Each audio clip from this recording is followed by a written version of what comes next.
Assalamualaikum Bang Dullah, apa kabar?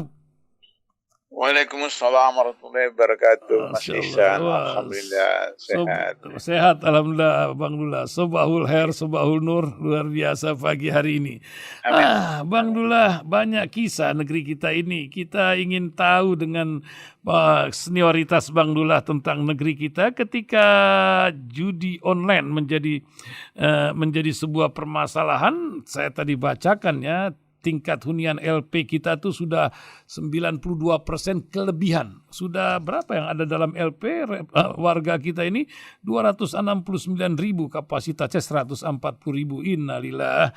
Tapi masih banyak ini orang-orang yang melanggar hukum. Dan juga sebuah sorotan dari tulisan seorang Rizal Fadilah tentang presiden kita yang nampaknya juga banyak melanggar hukum. Apakah ini menjadi contoh rakyatnya pula demikian? Mungkin Bang Dullah bisa kasih wacana. Dan urusan hukum lagi, orang yang sedang digadang-gadang ini sekarang menjadi wakil presiden, nampaknya orang akan ingat lagi urusan kasus kardus durian yang KPK. Akankah ini menjadi sebuah cerita lain di pagi hari ini? Karena banyak orang ini lagi menyorot masalah ini. Ada yang merasa dihianati, ada yang merasa jadi ban serep. Macam-macam lah orang bilang ya. Dan pejabat menjadi sorotan publik. Orang bisa melihat siapa dia kadang dari sepatu atau dari mobil. Tapi orang sekarang banyak menyorot dari jamnya. Banyak pejabat tinggi jamnya seharga rubah lebih 1 miliar lebih. Innalillah. Bagaimana kesederhanaan di Republik ini? Silakan Bang Abdullah ya Mama. Ya, pemirsa pendengar Radio Rasil, insyaallah rahmati Allah Ta'ala. Pagi ini pertama soal judi online dan kemudian lembaga-lembaga masyarakatan sudah melebihi kapasitas. Nah, soalnya adalah bahwa judi online itu kan orang namanya judi. Jadi merasa bahwa nanti kalau cuma dengan Rp1.000 bisa dapat 1 juta, dengan 1 juta bisa dapat 1 M. Karena judi itu kan pekerjaan setan. Setan menggoda seseorang untuk kemudian mau mendapat penghasilan rezeki dengan tanpa susah payah dan seterusnya. Oleh karena itu maka jangankan di dalam hukum Islam, dalam KUHP juga dilarang adanya judi seperti itu. Tapi karena pemerintah tidak bersikap tegas, maka kemudian judi-judi itu bisa berkembang terus. Nah, sekarang kalau judi online artinya itu kan melalui sistem online, dan kemudian Mabes Polri itu mempunyai polisi traffic light, traffic satelit, sehingga bisa lebih mudah daripada zaman bahula di mana orang kalau ketemu di satu tempat diam-diam orang tidak tahu kecuali anggota di rumah itu yang laporkan polisi. Tapi kalau sekarang di mana saja itu polisi bisa tahu, aparat bisa tahu karena secara online. Jadi misalnya katakanlah kasus dulu teroris dari Malaysia itu Dr. Azhari misalnya itu datang ke Malaysia. Kenapa dia datang ke Indonesia, lari tinggal ke Malaysia? Karena kalau di Malaysia, saya sudah pernah katakan pengalaman saya di Malaysia bahwa paling lambat 3 bulan itu sudah ketangkap. Sebab dalam 3 bulan itu dia harus makan, dia harus belanja. Kalau dia kabur lari, tentu dia harus ke pasar atau ambil uang di ATM. Ketika dia begitu ambil uang di ATM, langsung diketahui oleh polisi bahwa ATM-nya itu kan secara online, jadi bisa diketahui di bank-bank atau ATM bank mana yang itu bisa diketahui, jadi bisa ditangkap. Jadi itu persoalan, berarti kelemahan dari aparat penegak hukum yang tidak bisa menggunakan kecanggihan alatnya, satelitnya untuk bisa memantau atau menangkap seperti itu. Yang kedua, sebenarnya dalam sejarah Islam tidak ada penjara. Dalam saya sudah pernah kemukakan beberapa waktu yang lalu bahwa yang ada itu cukup rumah tahanan saja. Rumah tahanan ketika dalam proses penyidikan sampai penuntutan, lantas kemudian ketika sudah putusan hakim, kemudian mereka tidak lagi dari penjara, tapi hukumannya hukuman badan. hukuman badan. Jadi misalnya apakah masuk kerja paksa di perkebunan karet, kelapa sawit dan seterusnya, sambil kemudian mengganti kerugian keuangan negara sampai kemudian terjadi perubahan perilaku, maka kemudian bisa bebas dan negara tidak perlu keluarkan biaya besar untuk membiayai karyawan dan para narapidana yang ribuan orang, bahkan bisa jutaan orang seluruh Indonesia seperti itu. Jadi itu yang pertama. Yang kedua soal kardus durian. Soal kardus durian ini, saya menduga bahwa ini saya sedih betul dengar ini Saudara Anies terjebak ini. Jadi ini sebenarnya seakan-akan ini skenario untuk menjegal Anies untuk jadi capres 2024. Sebab semua usaha ikhtiar dilakukan oleh istana untuk menjegal Anies.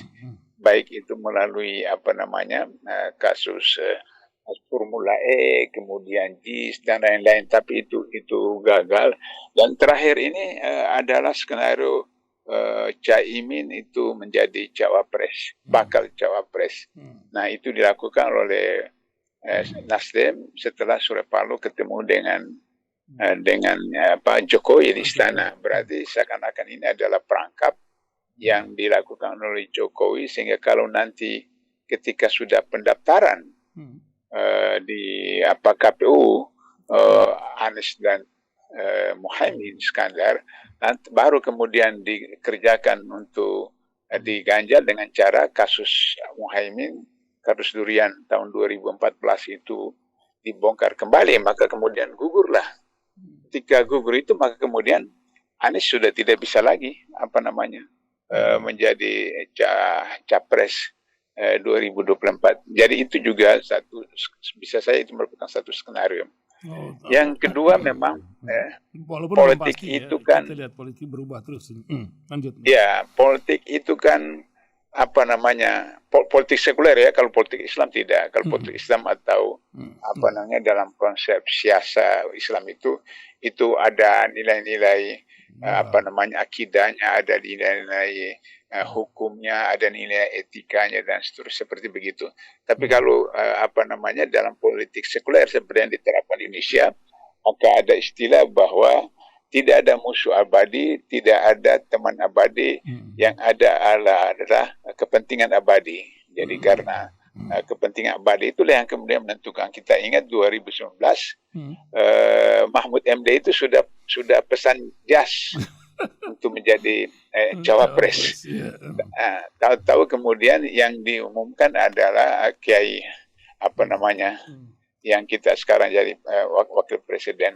Nah, jadi itu bisa saja terjadi bahwa sebelum pendaftaran di KPU Oktober 2023 ini masih bisa kita lihat akan terjadi perubahan-perubahan yang mengagetkan seperti itu. Sehingga dengan begitu, yang penting adalah Saudara Anies tidak terjebak dalam strategi istana untuk menjegal dia. Sehingga dengan begitu maka kemudian harus dirawat betul Nasdem, PKS dan Demokrat. Tinggal lagi Demokrat ini kita akan lihat 1-2 hari apakah mereka kemudian memutuskan untuk keluar dari koalisi persatuan atau tidak. Yang jadi problem itu adalah kalau misalnya mereka kemudian keluar hanya dengan alasan karena AHY tidak dicalonkan, itu juga berarti sangat naif, sangat tidak murni perjuangan untuk menegakkan hukum, kebenaran dan koalisi perubahan seperti itu. Apalagi nanti kalau misalnya AHY dibujuk untuk misalnya cawapres dari Ganjar atau Prabowo misalnya, maka itu ketahuan orientasinya bukan orientasi perjuangan, bukan orientasi penegakan hukum, bukan orientasi penyelamatan negara, tapi orientasi kekuasaan. Dan itu juga masalah. Nah, itu kita lihat dalam 1-2 hari. Jadi itu soal cawapres dari Muhaimin dengan kasus kotak durian. Yang ketiga, kita lihat fenomena pejabat yang banyak ini sekarang dicontohkan ini hedonisme luar biasa. Kapolri pernah bicara tentang Polda Polres yang jaga perhidupan Anda. Tapi kita lihat banyak pejabat yang susah ditutupi. Jam tangannya itu harganya 2 miliar, 1 miliar. Sedangkan rakyatnya dalam keadaan susah, kemiskinan puluhan juta orang. Apa yang terjadi di negeri ini gitu Bang sebenarnya? Jadi masyarakat kita itu masyarakat konsumtif, masyarakat hedonis, dan masyarakat suka pencitraan. Jadi masyarakat pencitraan, dan kemudian itu ditunjukkan oleh orang tua atau ditunjukkan oleh pemimpin. Jadi kalau di rumah tangga, maka bapak dan ibu itu merupakan contoh bagi anak-anaknya. Jadi kalau misalnya bapaknya kemudian suka mentereng, ibunya suka mentereng, anak-anaknya juga akan cenderung begitu, sebab kata Rasulullah, setiap bayi lahir dalam keadaan fitrah, dalam keadaan suci, kemudian kedua orang tuanya menjadikan dia Yahudi, Nasrani atau Majusi. Artinya bahwa substansi dari hadis ini faktor lingkungan, itu yang paling menentukan. Nah, faktor lingkungan yang pertama itu ada keluarga. Jadi kalau misalnya bapak dan ibunya sudah mentereng, sudah konsumtif, sudah pencitraan, anak-anaknya juga akan cenderung seperti itu. Nah, kemudian datang ke tingkat yang atas, apakah kecamatan, kabupaten, provinsi, istana, seperti itu. Nah, ini juga orang mau menunjukkan bahwa seseorang itu mempunyai penghormatan, penghargaan, nilai kalau misalnya naik mobilnya mobil Mercy, sepatunya sepatu apa, jam tangan Rolex atau apa yang juta rupiah. Jadi padahal orang-orang tua dulu yang kemudian menjadi panglima, jadi menteri, jadi apa segala macam pada zaman revolusi itu, mereka tidak pakai jam tangan, tapi kemudian disiplin, bangun salat subuh, kemudian salat 5 waktu, kemudian kerja, dan itu tidak pakai jam dan seterusnya. Mas Ihsan kalau lihat jam saya yang saya pakai sekarang itu ketika saya beli di Malaysia, waktu saya masih di Malaysia, dan saya tidak beli, istri saya beli. Itu harga 15 ringgit. 15 ringgit itu sekitar 15 tahun yang lalu masih saya di Malaysia. 15 ringgit itu kali 3 ribu, berapa itu? 50.000, kalau 50.000 rupiah seperti itu. Dan itu masih sampai sekarang. Ketika saya jadi pejabat negara 12 tahun, jam itu tetap saya pakai seperti itu. Sehingga kemudian ada yang mengeritik saya, Pak Abdullah ini penasihat KPK gajinya puluhan juta tapi mobilnya Avanza. Terus saya bilang, apa beda naik mobil Avanza dengan naik mobil Mercy? Yang menikmati itu kan sopir, bukan kita. Yang menikmati mobil Mercy atau apa itu sopir. Halo? Satu. Yang kedua kan kita menggunakan mobil itu karena nanti hujan, nanti apa segala macam. Yang ketiga itu mempercepat proses.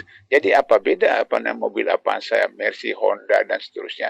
Nah itu saya maaf Mas Ihsan, saya karena sarjana pertama dan eksakta itu, jadi pendekatan saya pendekatan fungsional. Berfungsi apa yang kita miliki itu? Jam itu fungsinya apa? Mobil itu fungsinya apa? Rumah itu fungsinya apa? Seperti itu. Jadi wartawan datang ketika ke rumah saya, dia tanya sama sama istri saya tidak ada. Betulkah ini rumah Pak Abdullah? Kenapa?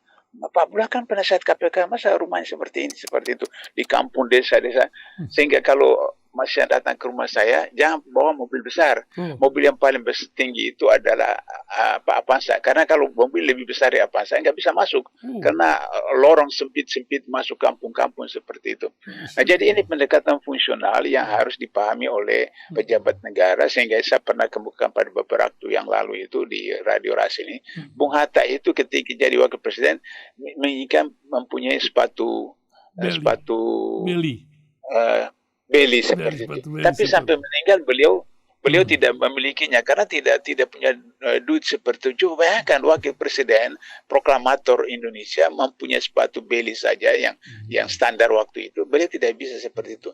Nah, atau misalnya saya berguru kepada orang-orang tua, masyhur Pak Natsir sampai meninggal tidak punya rumah, Pak Rum sampai meninggal tidak punya rumah. Mereka tidak punya rumah sehingga saya terkadang beritahu sama kader-kader HMI atau apa, kalau bandingkan saya dengan Pak Nasir, dengan Pak Rum, dengan Pak Purnawirawan, saya juga malu karena saya punya rumah pribadi. Pak Nasir itu rumah negara, kemudian Pak Rum punya rumah negara, kemudian Pak Pur punya rumah negara. Mereka tidak punya. Di jalan di Ponegoro itu, Mas Ihsan, pada zaman revolusi dan kemerdekaan, rumah-rumah itu siapa aja orang bisa masuk ke situ, karena itu kan milik Belanda apa itu bisa masuk. Tapi para pejuang-pejuang tidak ada datang ke situ yang mau ambil rumah-rumah itu jadi milik pribadi. Kecuali ada Malik saja yang punya rumah dengan Rustam Abdul Ghani yang rumahnya di Ponegoro itu Tamrin seperti itu. Jadi itu persoalan bagaimana agar supaya kita tidak terjebak pada hedonisme. Akhirnya hari ini saya sudah pernah katakan berkali-kali, ketika KPK tangkap ketua MK, pada waktu itu gajinya 100 juta satu bulan. Nah, gaji 100 juta satu bulan tapi korupsi. Coba bayangkan, Mas Ihsan, bagaimana itu? Mas Ihsan atau saya atau sebagian besar pendengar ini tidak pernah punya uang 100 juta di tangan seperti itu setiap bulan. Tapi korupsi juga. Nah, itu karena hedonis, karena keserakan seperti itu. Nah, itulah korupsi tanpa merajalela sekarang. Itu satu masalah. Kemudian yang terakhir itu apa, Mas Ihsan? Saya tadi angkat masalah hedonisme dan tentang loyalitas dalam berpartai. Ini kan beda dulu sama sekarang, Bang. Oh, saya mau tanya tadi sebenarnya, ini ada tulisan siapa, Pak Azhari tentang Pak Jokowi. Apakah Pak Rizal? Itu apakah ini berpotensi? Karena kan kalau Bung Karno orang melihat proklamator, Pak Harto orang melihat PKI dan pembangunan, dia lebih efektif lah untuk lolos daripada jerat hukum. Nah, kalau yang sekarang ini kan apa yang akan dilihat untuk menghapuskan jejak-jejak antara kebaikan dan ketidakbaikannya? Itu bagaimana melihatnya, Bang Dullah? Ya, jadi itu yang saya sering katakan pada Pilpres 2019. Saya pribadi kasihan sama Jokowi kalau dia tidak terpilih lagi 2019 kemarin, dia akan ditangkap. Sebab semua proyek pembangunan dari Aceh sampai Papua Barat itu melanggar ketentuan. Di dalam ketentuan, satu proyek pengadaan barang dan jasa kalau nilainya di atas 250 juta itu ditender.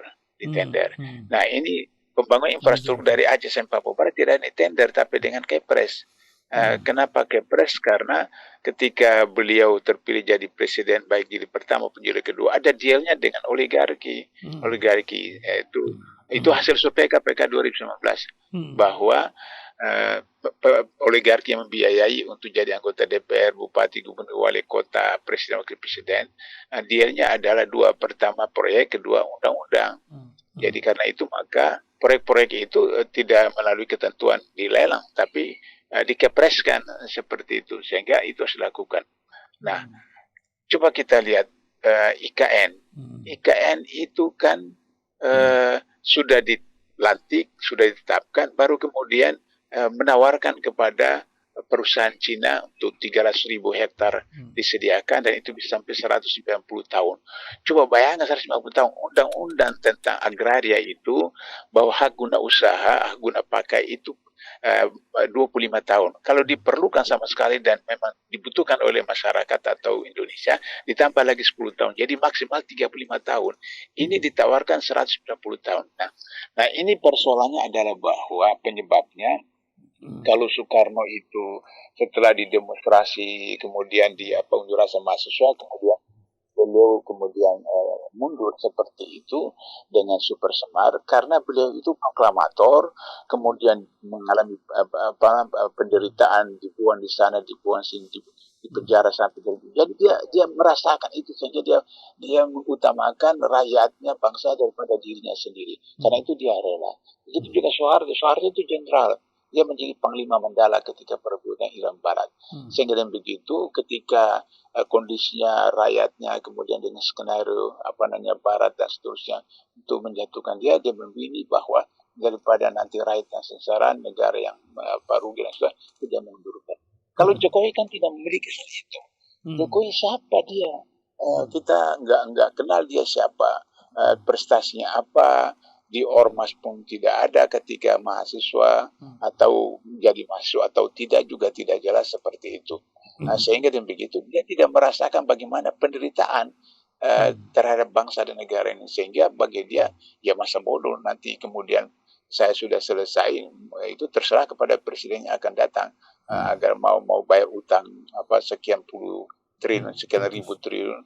Yang sekarang itu kan 8.000 triliun itu yang tercatat di APBN. Yang tidak tercatat APBN itu sekitar 10 triliun, 10.000 triliun, sehingga total itu kan sekitar 17.000 triliun utang luar negeri kita. Itu kita mau bayar dengan apa? Nah, sehingga dan begitu maka dia betul cawe-cawe untuk soal capres-cawapres ini. Kenapa dia paksakan anaknya Gibran untuk jadi cawapres? Karena dengan begitu ketika anaknya jadi cawapres, maka kemudian ketika KPK yang akan datang diganti oleh pimpinan baru, kemudian mereka akan proses anaknya Gibran atau anaknya Kaisang atau Jokowi sendiri, maka itu tidak bisa karena KPK itu sudah ASN. Karena KPK sudah ASN, maka tidak bisa melakukan sesuatu yang kira-kira merugikan kepala negara atau pimpinan partai yang berkuasa dan seterusnya.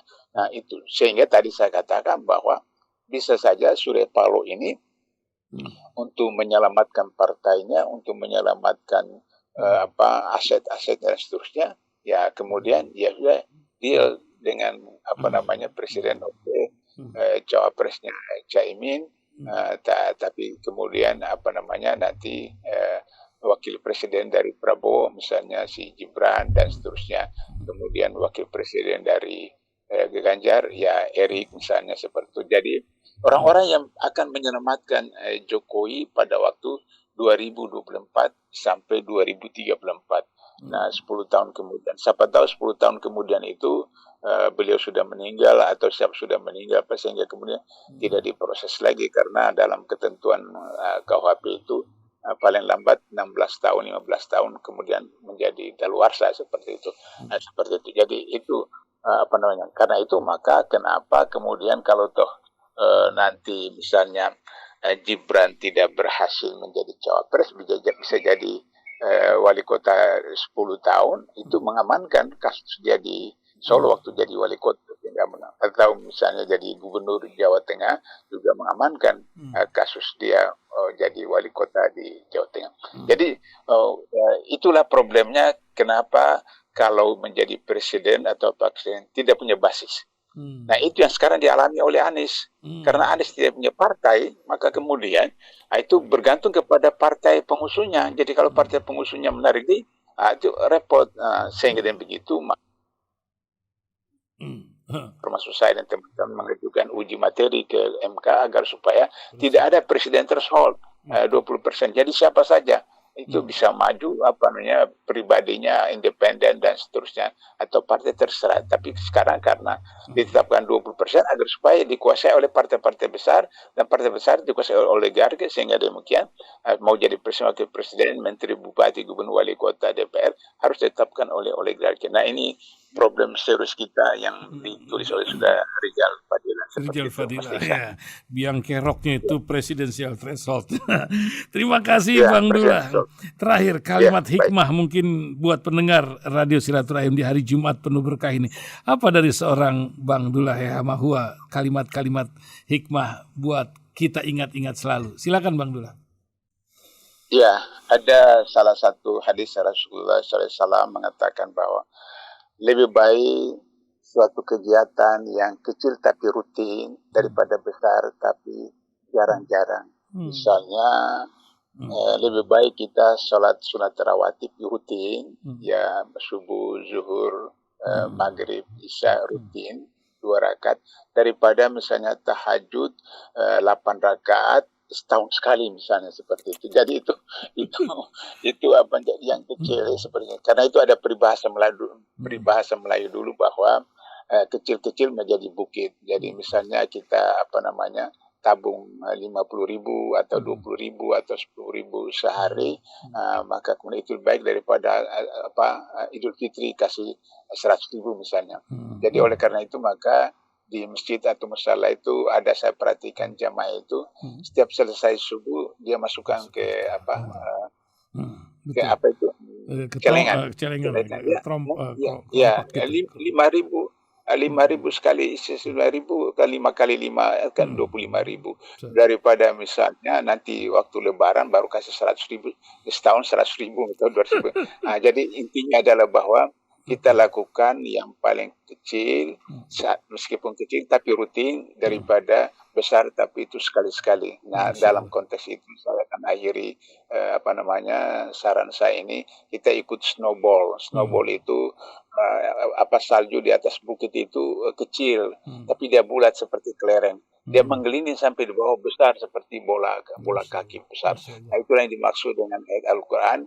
Ya ayyuhalladzina amanu udkhulu fis silmi kafah wala tattabi'u syaitan innahu lakum mubin. Hai orang beriman, masuklah Islam secara totalitas dan jangan ikut langkah-langkah setan, karena setan itu adalah musuh yang kalian. Barangkali itu Mas Ihsan pada Jumat tadi. Terima kasih Bang Dullah, terima kasih. Semoga sehat selalu dan penuh berkah, panjang umur dan kemanfaatan. Assalamualaikum warahmatullahi wabarakatuh. Waalaikumsalam warahmatullahi wabarakatuh.